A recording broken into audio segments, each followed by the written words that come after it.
Welcome to another Thursday with ThirdPath webinar. You know I love doing these webinars because I have amazing guests who have been really out there and pioneers in so many ways that are helping us think bigger about what's possible around how to do work, family, and leadership differently. Today in particular, we're going to be talking about a new kind of manager. The idea is we can now work remotely, work on-site, work hybrid, and to be an excellent manager of this new workplace, there really are some special skills that people need to learn about. To help us with this process, we're going to start by meeting Leslie Forde.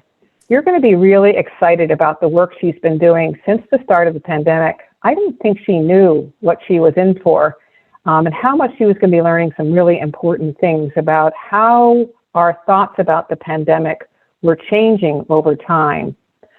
And I'll let her talk a little bit, and then we're going to put some slides up that explain some of the things that she's learned. And then after that, we've got some of those wonderful managers here today to share some of the insights they've had around managing in this new way.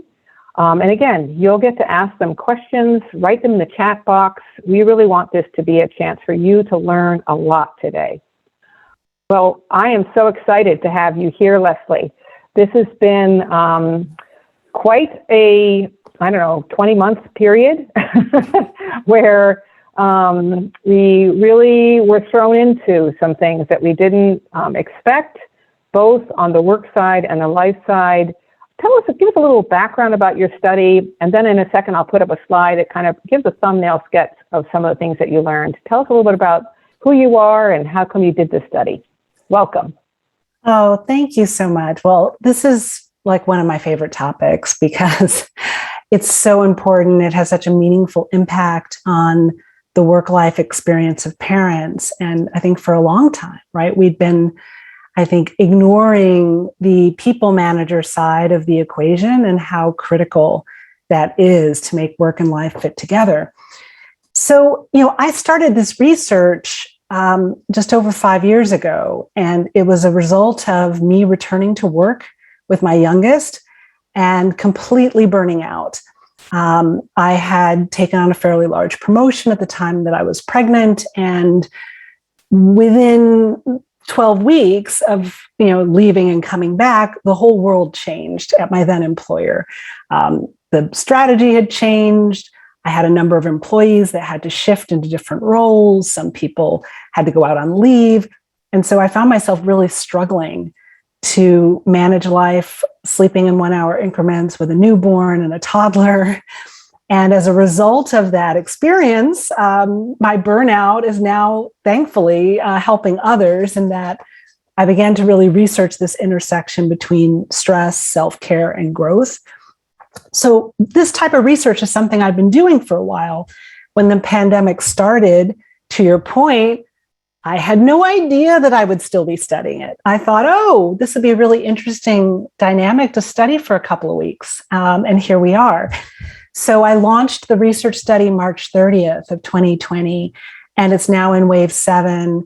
Over 2,500 parents have participated.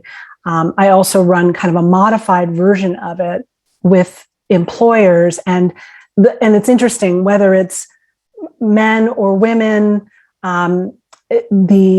people who are caring for children, or even people who might be caring for elders. There's a lot of common themes and a lot of consistency. Yeah. So tell us a little bit about this first phase. We thought it was just going to be a few months, and then what happened afterwards? Absolutely. Well, what's interesting about that first phase is that people just lean in a crisis, and they just kind of went immediately into crisis mode. So it's like, what do I need to focus on? I need to focus on my kids. I need to focus on supporting them.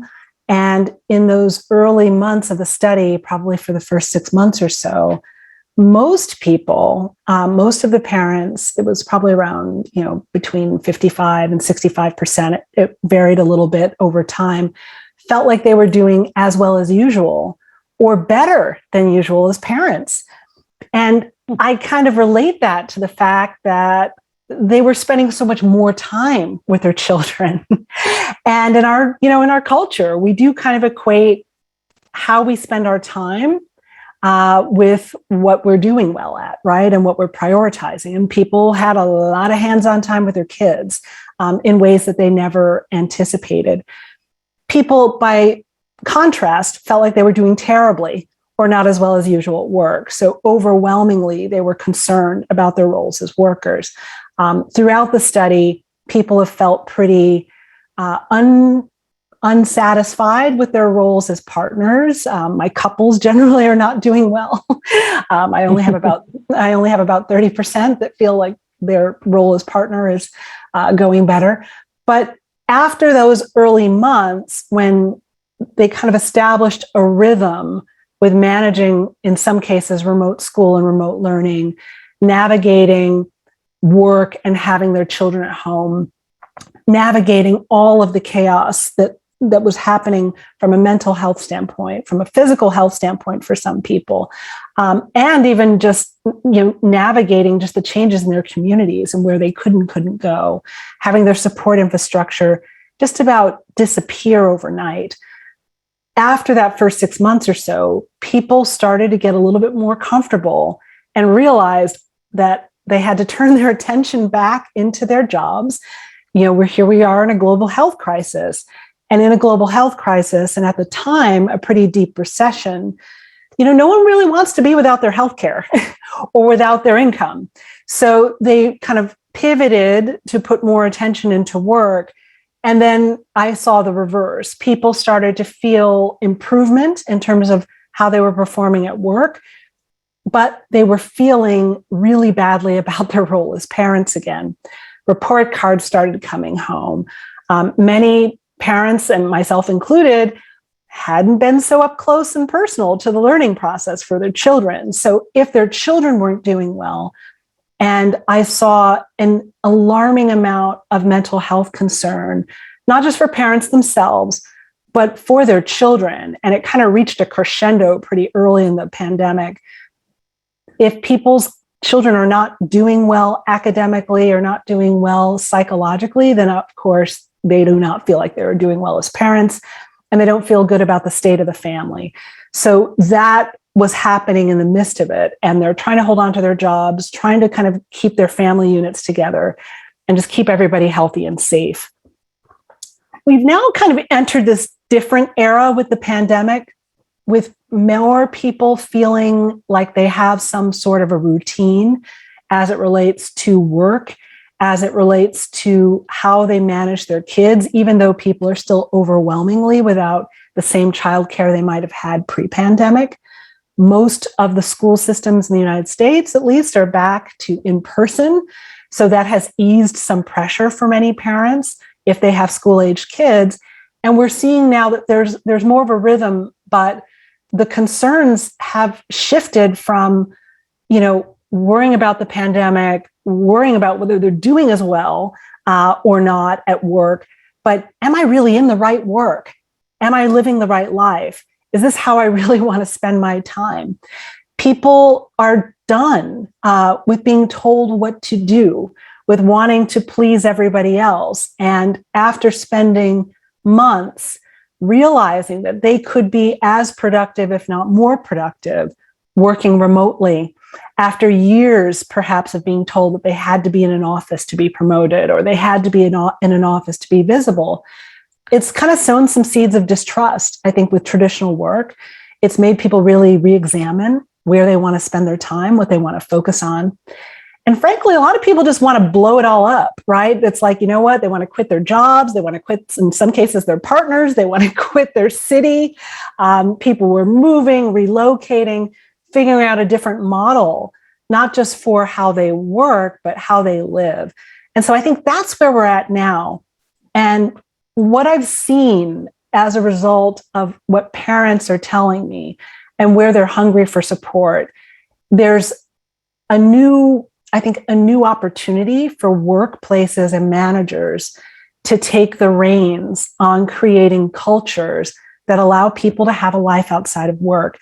And of course, it's wonderful for parents, and I'd say essential for parents and caregivers.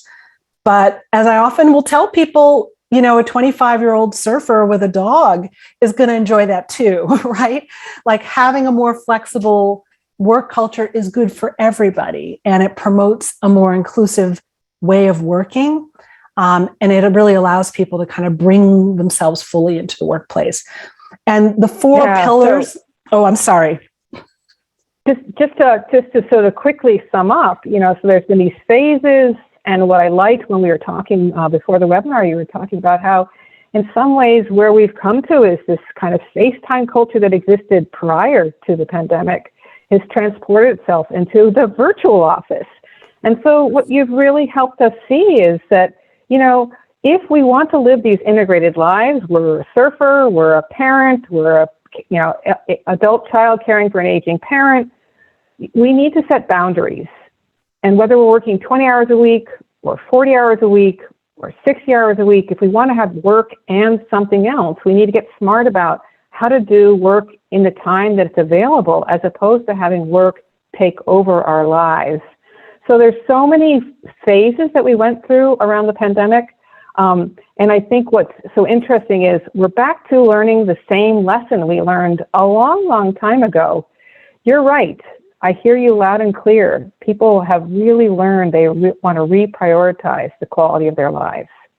And your study really showed that, hanging out with our kids is actually kind of fun. And we want some time with that for moms, for dads, for all of us. And that, yes, I heard in your study, we were talking about this before, that there are some households that are really struggling with this. But it was fun in the ThirdPath community to see how parents who had already figured out how to share care, whether they were living together or apart, they really were able to better navigate this crazy pandemic, which, by the way, helps them navigate all kinds of things that happen over the course of their lives. And that, we also talked a little about, and I wonder if you want to share a thought about it before we go on to our last slide, that this is something that they realized grandparents could play a role too. So any thoughts about kind of these things that they've benefited from this realignment with our values? Absolutely. Well, on the value of family and having greater connection to family, being closer to their children, seeing their children more naturally throughout the day. And on the grandparent front, intergenerational living is kind of making a comeback. A lot of people moved in with their parents for grandparent care or brought their parents into their homes to live for grandparent care during the pandemic. So yes, it's making a comeback. I think that's the fun part about this. So many of the things that we've been teaching about ThirdPath and how we can really rethink families, work, leadership, are coming to fruition. One of the things that you talked about when we talked prior to the webinar, and this is where we're going to go next, is to hear from some managers about this, is that there's some really important things that managers need to learn. I'm going to make the list really quick because I want to make sure we get to the managers, but then leave it to you to add a comment or two if you wanted to. You talked about the importance of creating psychological safety, and I think that's something we're going to talk quite a bit about in today's webinar. You said, don't treat everything as urgent. I thought that was great advice because really we all have only so much time. So we want to make sure we're prioritizing what's most important. And if everything's urgent, it's really hard to do that. You also talked about, making time for focused work. This is something ThirdPath has been talking about for a long time. And maybe we'll get back to that one. But the idea is that if we're constantly interrupted by meetings and IMs and email, we're not actually getting good work done. Leslie went on with some other ideas. These are just, again, great lists. We need to make sure people have recharge time. In fact, our newsletter that went out today, and one of the stories we'll be talking about today, is that for leaders too, if we don't model taking recharge time, we're not great models for everybody else, and it's not good for us.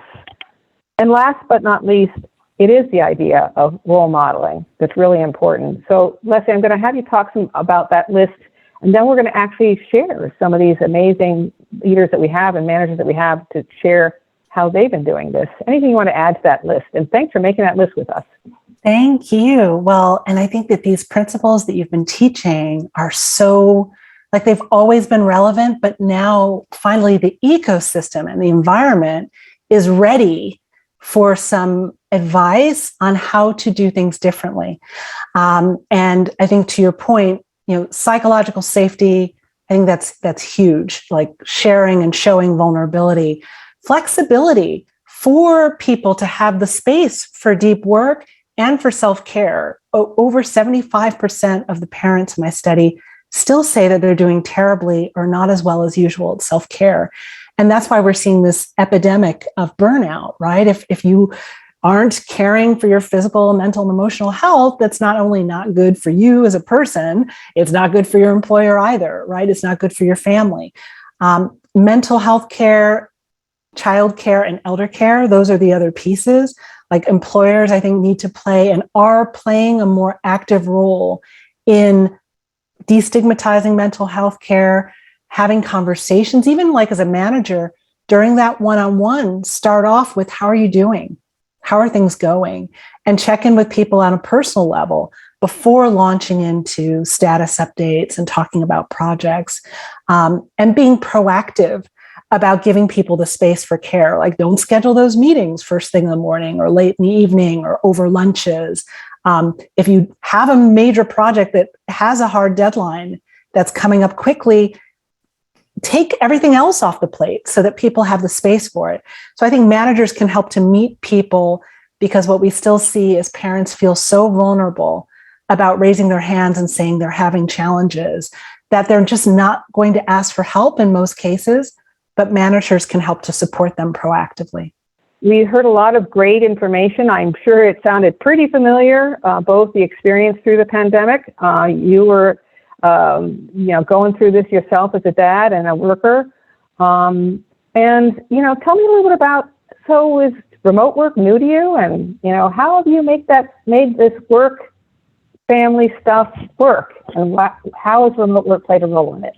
So I think it's interesting in my case to understand that remote work is actually not new to me. It's something I've been doing for at least a decade. I work traditionally in kind of like Silicon Valley startups, tech career, that kind of industry that is traditionally kind of very progressive in terms of, certainly issues like this, but also, technology and advancement, innovation, things like that. So remote work is not something new to me. However, I did live through the pandemic. I have been alive in the last year, 2 years, to have seen that and have seen kind of like children come back home to, get on Zoom calls to learn. And I've seen my partner who had an office job come back home to start working from home. So I have seen the dynamic that, Leslie was talking about in terms of this arc of progression, seeing people around me and kind of seeing the world at large respond to remote work and getting used to it. And hey, this is something that's kind of new.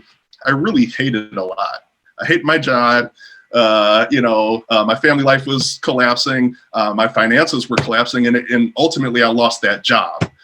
So what am I left with? I'm, losing my marriage. I'm losing my son. I'm foreclosing on my home. I'm losing all my financial, everything I have worked for in my 20s and 30s are kind of withering and dying. And so at the time I was, was literally sitting in a foreclosed on home, figuring out, all right, well, what am I going to do with my life? I luckily had a good friend and, camp buddy of mine from childhood reach out to me, and he had an idea for a company called Life of Dad, which was a social network and kind of entertainment destination for fathers. And they needed some help in terms of like building this thing and kind of fleshing out the idea and building it out. I was a software engineer at the time, so I said, yeah, it's a good idea. Let me help build it. So we built this company, literally in my case from, people say they started off in a garage. I started off in a garage, in a foreclosed on garage, nonetheless. The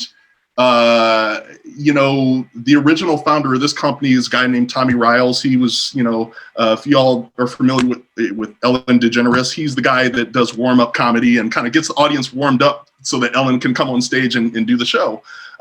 He started the company, reached out to me. He was in LA. I was in Central Delaware at the time. And another partner of mine from St. Louis, Missouri, was also a co-founder of this. So we started this company as a remote company because we had no choice. I can't go out to LA every day. My partner out in LA can't come to central Delaware. I can't go to neither of us can go to St. Louis. So we started this idea and built this social networking site and entertainment destination for fathers fully remotely.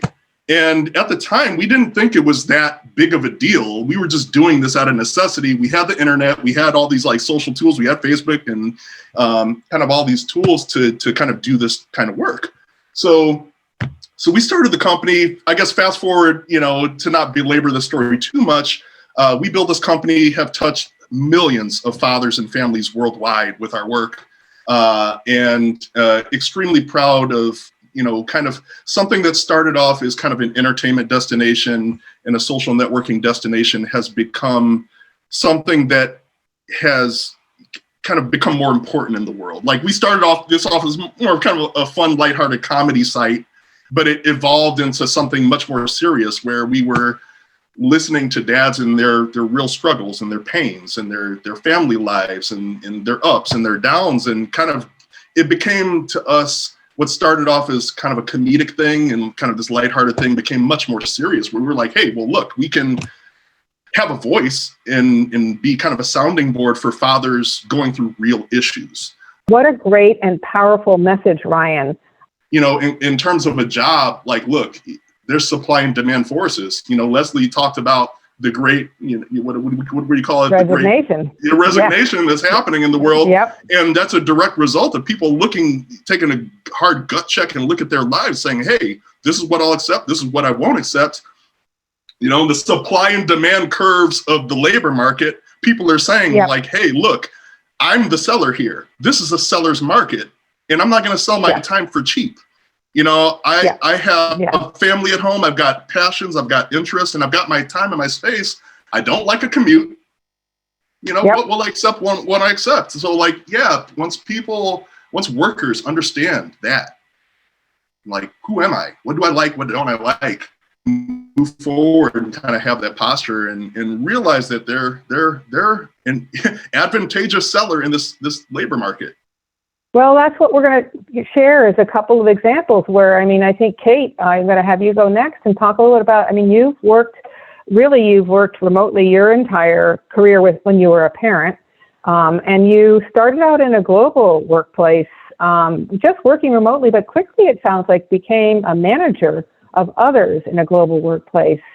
Tell us a little bit about why remote work was important for your making it all work story. And thank you, Ryan, because I think we're really trying to inspire people that they can have a career doing things differently. And Kate, you're a great example. Tell us a little bit more about how you've evolved over time around remote work. Sure. So I was working for Oracle Corporation for about 17 years and started off in an office in the DC area. And my husband got a job here in Philly, so we moved up. Fortunately, it's a global company. I was able to find another position that allowed me to work from Philly.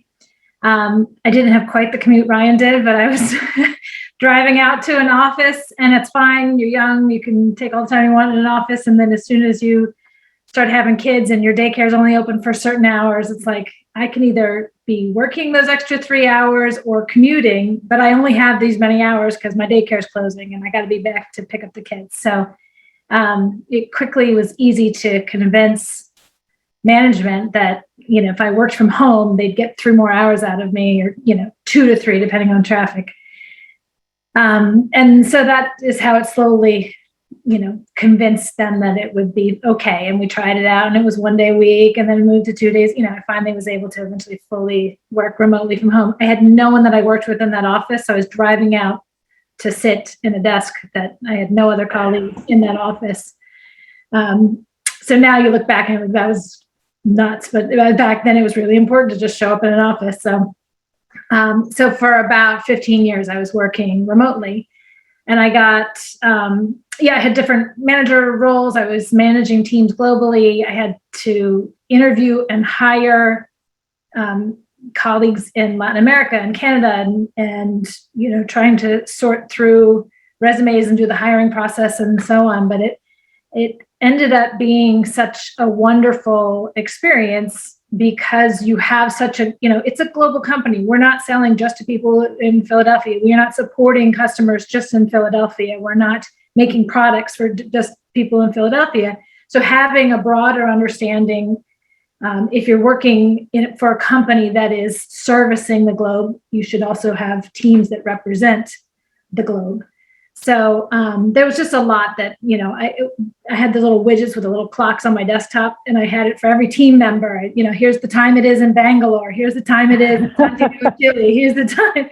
So you just had, little things that you would try to do to remember that your team is not all, based down the street from you. So I think you wanted me to talk a little bit about managing folks globally. There was a woman, it sounds like, and again, time is flying. So maybe what we're going to do is going to come back to that story, but I'll sum it up really quickly by just saying that if we have time and come back to Kate's story, she told an amazing story when I was getting ready for today's webinar about someone who she hired who was from Mexico.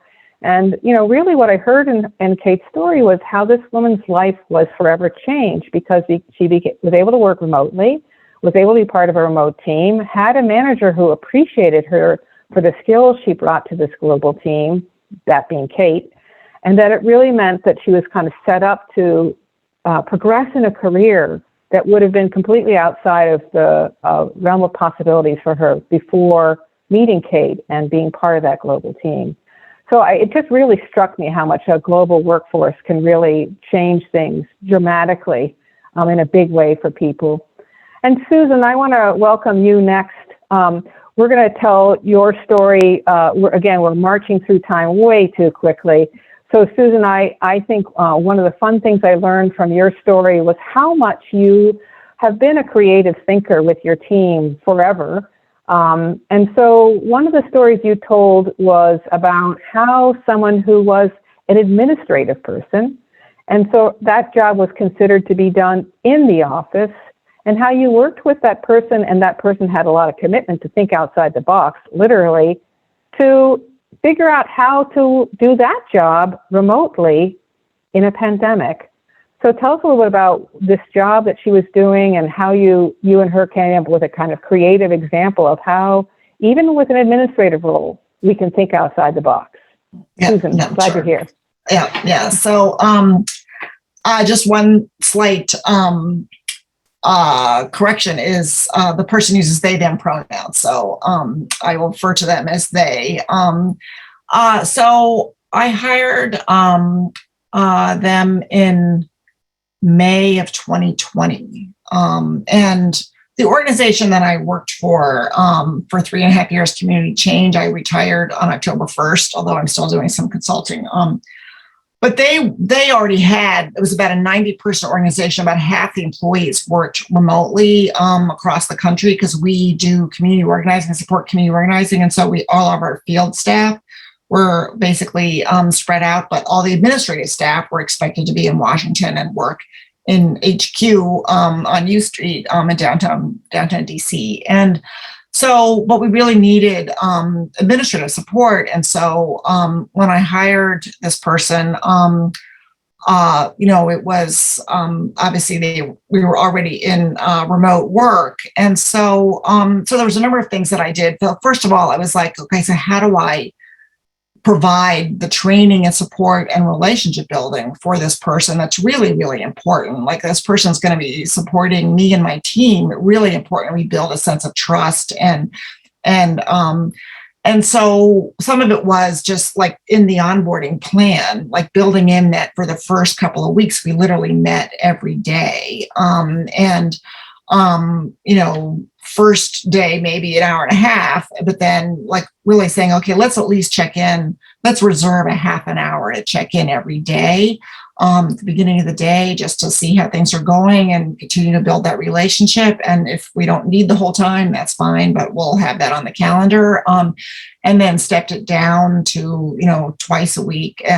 But pretty much for the duration of are working together, we did reserve that twice a week time, which we sometimes we used all of it. Sometimes we used more than what we had reserved. And sometimes we were able to, talk for 5 minutes and then get off the phone. But that kind of knowing that this person was new, that they shouldn't be working in isolation. And then the other thing, which kind of reinforces something that I think Leslie said, is the importance of checking in with people on a personal level, not just on a work level. And so both in the one-on-ones that I was doing with this person, but also we would have weekly team meetings that this person was a part of, and they were supporting, everybody on the team. We always started every meeting with a personal check-in, and oftentimes you'd come up with a question that just gives people a space to say something about who they are outside of work. And it could be anything from, something really goofy. I'm on a board where somebody had this kind of check-in question. What was it? What is the petty hill you're willing to die on? And so we all shared like silly thing about ourselves that we know is silly, but we still are passionate about. So I think that was really important, this idea of how we create that sense of trust and safety. And then the other thing is really being thoughtful about giving this new admin person opportunity to, how are they going to get to know people across the organization when they're one of 90 and nobody's coming into the office and half the people live across the country anyway. And so just, really thinking about what are the assignments, who do I direct them to, who do I encourage them to reach out to, et cetera.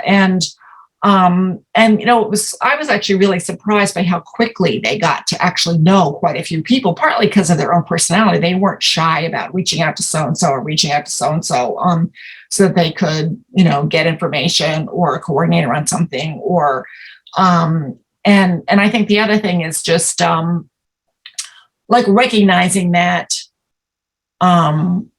when you're doing administrative work, your time, sometimes you're super busy because you've got all these tasks or projects, and other times you have some time. And so I would also, if I could see that other teams needed help, I would ask this person first before I offered, but I could say, this is a project I've heard about. Is this something you'd be interested in helping with? And almost always they said yes, both because they did have the time and they were a willing worker. But I think as importantly, they knew that this was an opportunity for them to learn and build relationships and so forth. So I think that was really important. I think one of the things I shared when you and I talked was that after about 6 months or so, I realized I was having to remind myself that I had never actually met this person in person. Because I felt so comfortable and such a level of communication and so forth. And I remember at one point saying, how tall are you? I just had you see somebody's, body, you have no idea. And they said, I'm 5 feet tall. And I was so shocked because, I'm a tall person. I was I always imagine people are as tall as me. It's you're only 5 feet. So what you've really done was show us that, we can create connection and community in remote workplaces and hybrid workplaces, and you just need to be really thoughtful.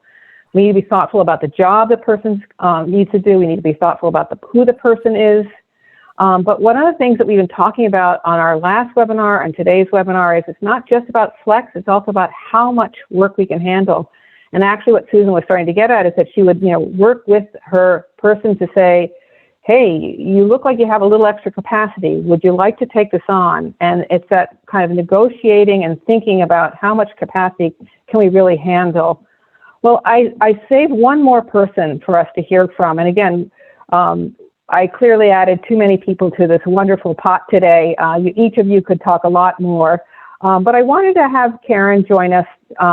She has been running an organization for a long time, really thinking outside the box around these issues before the pandemic happened, but also, as you've heard from each one of our participants today, practicing these ideas personally, and getting a lot of support from ThirdPath to think differently about how she can do work and life In fact, I won't talk more about it today, but we have a lot of leaders who are part of the ThirdPath community who have really used ThirdPath to keeping on around their goals, around trying to be a leader who also has time for their lives. And the newsletter we sent out today, we'll talk a little bit about it, is that, these leaders need to do this themselves. They need to figure out how to take care of themselves so they can keep on being a leader who supports others to live a whole life. And what we've learned in all of this, I hope what you're starting to hear in all of the stories you've heard today, is that, each of their lives that they've been living, Ryan, Kate, Susan, and you'll hear from Karen in a sense, their real life experience of trying to live an integrated life helped them develop really important skills. In fact, these skills were researched by some very famous academics, that these are the kind of skills that we need our managers to have today. They need to be able to provide emotional support, instrumental support, like how are you going to actually get this done now that you're working remotely this year or forever. They need to be role models. They need to be creative in work-family management because things keep on changing. And that checklist on the right is showing you that as we've been talking to our leaders in the ThirdPath community, we can really see that they've been putting these ideas into action. This list on the right with the text next to it are literally some of the things that our leaders were putting into action this past year as they help people get through the pandemic. So the big message is what you're doing to live an integrated life helps you become a really good manager of managing others around working to balance work and life goals. But again, what I wanted to say, and we might not have time to talk about all of this, is that, Karen also turned to us this summer to say, hey, I'm a little burnt out. It's a lot to be a leader, to help people think about these issues, to get through a pandemic. And so I want to introduce Karen, and I want to have her share a little bit about this amazing journey you've been on, trying to be a role model, trying to run an organization that caters to a lot of seniors as you're getting through the pandemic. You have a lot to be proud about. So maybe let's start there. What are some things that you felt like really went well this past year as you led your organization through the pandemic and made sure those seniors stayed safe? Thanks, Jessica. I run affordable housing, apartment buildings. I'm an apartment manager, and I have just under 100 employees, and most of my employees never worked remotely.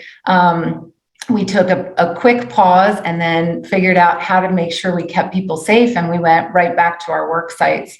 So it was a unique challenge because we really couldn't relate to the remote, the remote environment quite as much. Although this provided a really nice opportunity for us to try out other kinds of flexibility for our employees, particularly maintenance guys who, they're charged with fixing light bulbs and servicing buildings. They were fearful, but they were also parents and they needed support. So one of the things I'm proudest of getting through that time was being able to allow everyone to take a pause and to take stock of the different ways that we might be able to support employees. And that really came from asking them what they needed and what they were facing. I think being part of the journey as a parent myself and going through ThirdPath as a parent myself and then as a manager and eventually a leader also gave me a common language at home. So I already had a support network at home. I had a strong partner. I knew what I had to outsource. I knew when I couldn't outsource what had to go, and I was able to let go of things pretty quickly based on the learning I did as a parent getting kind of into where I am now as a working mom. So I think I was able to bring that to my organization during this last 2 years, in a way that allowed me to share very openly, hey, this is hard. And I look at workplaces as workplaces are going to be unequal until we work hard to make them equal. So if you can have that conversation with your staff at every level, that this is hard. I put my pants on the same way you do. I'm struggling too. It allows you to have another conversation. And often you get such great ideas about how to change a policy, or, what unintentional obstacles your organization is putting in front of working families. So we're not over. The CDC and the WHO, they haven't declared this pandemic over. We're just in a new phase of it. So really now it's like about emotional support, and that's a totally different, kind of ball of wax than crisis management. But yeah. Well, what you're getting back to it, and that's where we're going to go, is kind of open it up to everybody. And again, hats off to you for helping your organization, really dramatically change over that course of the year. And if you get our newsletter, you'll see that, or go on our blog, you'll see that there's a story about Karen that we're not going to be able to have time to talk about today, but it's a reminder that everybody, including leaders, need to be supported to take care of ourselves. This is hard, and it's hard to be an integrated leader. That's one of the things we talk about at ThirdPath. Yes, we want our leaders to be role models, but honestly, it can be challenging to be a role model too, and I can tell you about that personally. But since we have such great managers and leaders here right now, I think the theme I keep on hearing about is the psychological safety and how we build that psychological safety. And I want to talk with you guys around that a little bit. And it's coming back to what Leslie Forde said at the very beginning of the webinar, the people manager side. That is really at the core. If we want to create workplaces that support people to live whole lives, meaning that they have time for work and do it really well, but also time for these other things that are important to them, we need some really good people managers. And I think at the root of that is really psychological safety. So, Susan, you actually shared a couple of really great points around building psychological safety, where it's, creating some space as simple as at the beginning of meetings where people can talk about their whole lives. That's something ThirdPath has done for a long time. Maybe there's some other ways that you have learned over the course of this pandemic, or even before the pandemic. And again, keeping our comments short, any tips any of you want to add to how do you do the people side of this skill set? How do you build psychological safety? To somebody, you can just raise your hand if you want to add a comment. Great, Susan. And then if somebody else wants to add after Susan. Well, I would just add, I think my whole organization and then so me as a manager really tried to, similar to what, Karen was just sharing, what is it that people need, right? And like she said, ask them. But then also, you can also think about and anticipate, right? So we clearly knew that burnout and all the stress of managing, things were really hard. So the organization made a decision to give people some extra Fridays off, just adding to our, generous leave policies for people who were parents, knowing that many people didn't feel safe having childcare in the home, or their aging parents couldn't come in anymore because it was dangerous. All, childcare centers were closed. So, we gave people who were parents a lot of extra generous leave so that they could continue to earn a salary and take care of their children. One person, for example, just literally took several months off. I didn't even know how much of it was paid or unpaid because, they weren't on my team, but I knew that, they were able to leave because they felt they needed to. And then we actually found someone who does coaching with parents, and we offered a free coaching session to every parent, and then groups with that coach for people who are parents in the organization who wanted to have a space to come and talk about how they were managing having young children in the home, while they were also trying to spend their day on Zoom. So those are just some examples. And they actually, because my organization has a fair amount of money, we also let's give everybody HelloFresh meal kits so that, just take a little bit of the burden off of shopping and cooking. And also just to show our appreciation for, the work that they were doing. So those are just a few examples. We actually send everybody, sweatshirts with the Community Change brand on it as just an extra gift, those kinds of things, make people know that they're seen, they're heard, they're appreciated, and the stress that they're living under is real, and we want to address it. So what I want to do is recognize that we have too many wonderful people here. And so I'm going to let this webinar go a little bit longer than usual. And we'll just figure out what to do with this longer version of our webinar. And if there's somebody who's one of our speakers who has to get off right at 2 o'clock, just wave your hand. Otherwise, we will be done at 2:10 Eastern Time. And thank you. So it looks like we had Leslie, maybe you were raising your hand. And again, if we can keep our comments short around this idea. And then Karen, it sounds like you had a thought too. Sure. And I loved that. All of those suggestions I thought were wonderful. So in all the years managing people for over 20 years, something that's worked well for me has been if someone's sharing something vulnerable. I've had employees who've had different mental health conditions. I've had employees with high risk pregnancies. I've had employees who've had terminally ill spouses, who've had losses, divorces, you name it. So I will say, you know what? I'm going to take my company hat off for a moment and just allow them to share what they want to share. And then I'll say, you know what, if you would like for some additional resources and support, I can put my company hat back on. And if you want me to try to connect you with someone in HR or to find out if we can support you in better ways, let me know.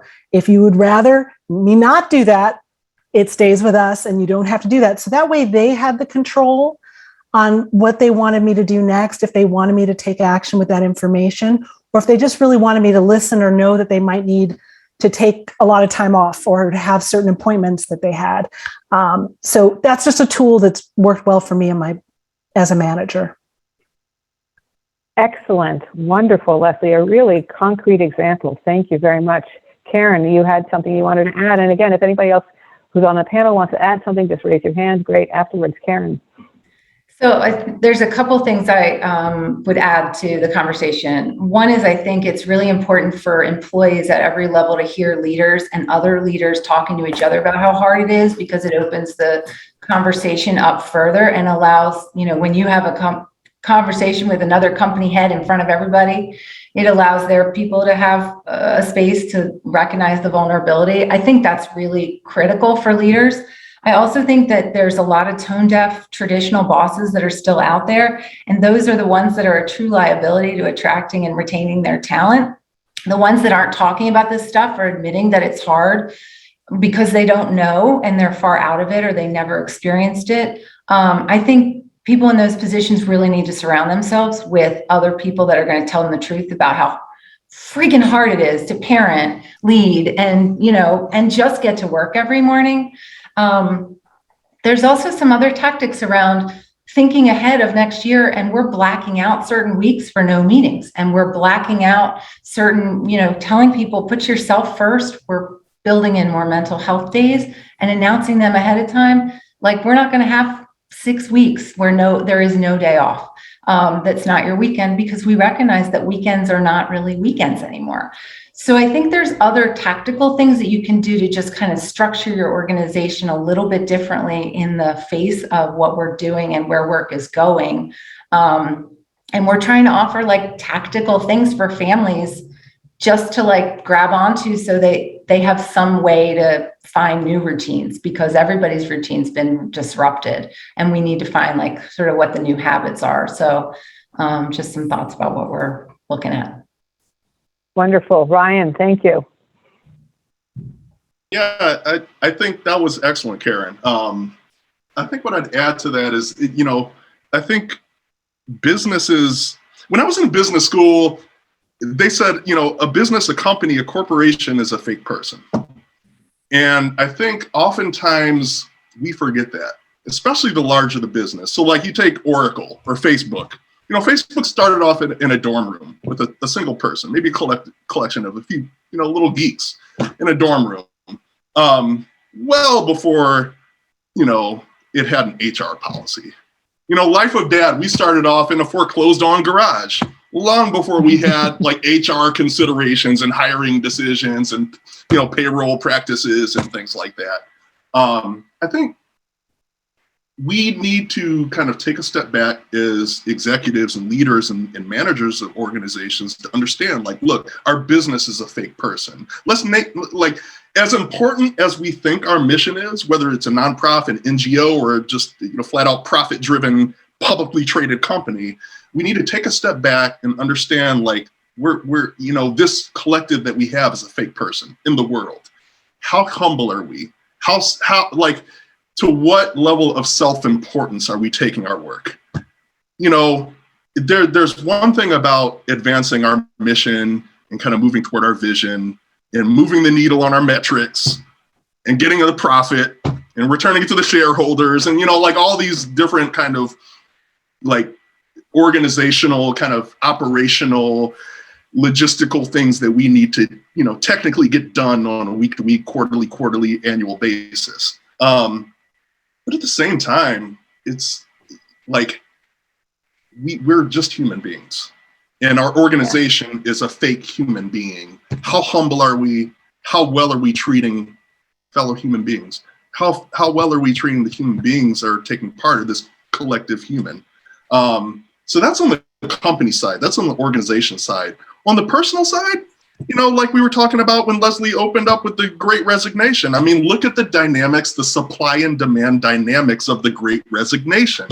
Like, employees are in control right now in the market.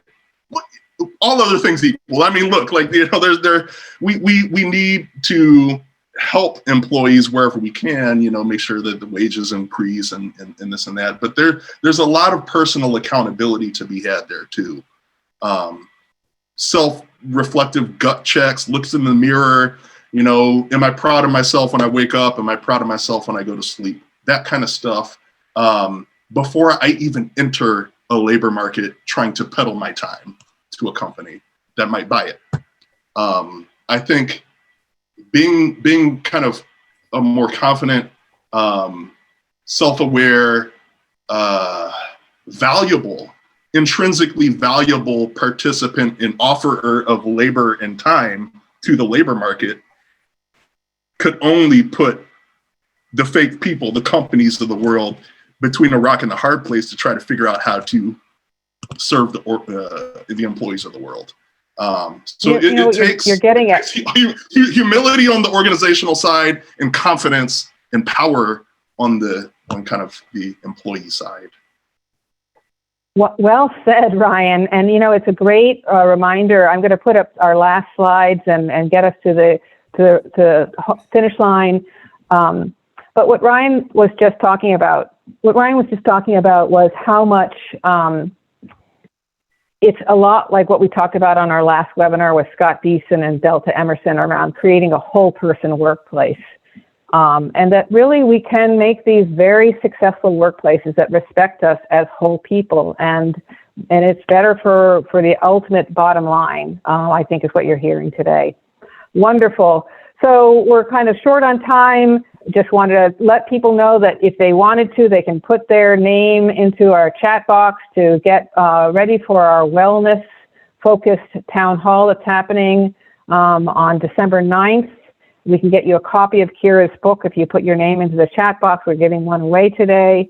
And that we have Giving Tuesday coming up, a really important event where we can really recognize how to support nonprofits, find a nonprofit you love and get involved with them. We have some ways you can get involved with us this year, make a difference. And, you know, in general, there's a way to continue the conversation. Join us in our Facebook group. Follow us on social media. We really believe that there is a world of expanded possibilities this year. I am going to give the last word first to Leslie and then to Karen about a takeaway from today's webinar that you feel is important for a manager or an employee to learn from. Leslie, what would be your last thought or word of advice? And then we'll hear from Karen. As I think for leaders and managers, assume that people are exhausted and burned out right now, whether they've told you that they are or not. Like when you're assigning work, make sure you're not saying, oh, on a Friday morning that something's due on a Monday morning. Treat those weekends, nights, early mornings as sacred, and fiercely protect people's time for their own well-being and for deep work. Wonderful. A really, really great point. Karen, I'm going to give you the last word. Thanks again for being an inspiring leader who's shown us that we can really create a whole person workplace and make it through a pandemic. One last word of advice, Karen. When things at home are not okay, people are not okay at work. So make that invisible more visible, and you kind of bring people together, I think, as a leader. That's critical to remember. Wonderful. And that's what ThirdPath's been all about. We really believe we can create a world where people have time and energy for their lives outside of work, and then they can bring their whole selves to work better, and everybody benefits: our families, our communities, our society. Thank you so much for being part of today's webinar. Thank you, all of our panelists, for your excellent contribution today. You will be able to find this webinar on YouTube, a recording of it, and you'll just follow us on social media. We'll keep you posted about what we have available. Thank you, everybody.